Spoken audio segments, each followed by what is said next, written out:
Hi everyone, my name is Patrick with Zorbix Technologies, and today I'm going to be showing you how you can use our AI chat builder to create an application specifically with custom code modules and workflows tied to those modules and those components. If you need any help throughout this process on how to use our AI chat builder or our custom code modules features, please check out our documentation at VDAB.AI. So to start here, I have a brand new VDAB application with a blank main page, no components yet, as well as a blank custom code modules Python file here. So I'm going to prompt the chat builder here with a prompt I've designed for just a simple demo application.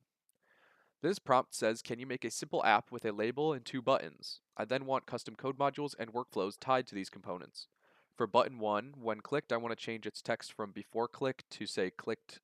Then for button 2, I want to change the button text itself and have the button text say clicked myself instead of just click me. I then told it to make the components, custom modules, and workflows. And now it's creating the workflows, adding the custom modules, things like that. And we'll just let it finish up here. And there we go. We see an output. And as you see, our canvas is populated with our label that says before click.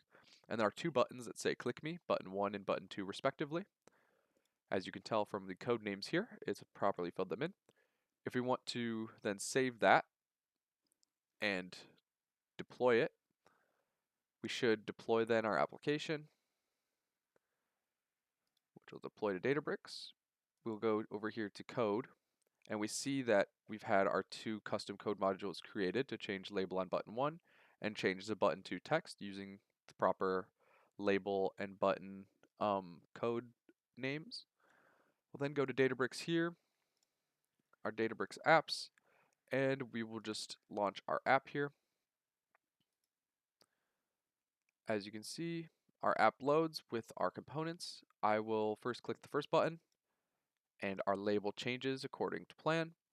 And then I'll click our second button here, and the text changed accordingly. So that's how you'll use the custom code modules and our AI chat builder in tandem to create a functional application where components can interact with themselves. Thank you.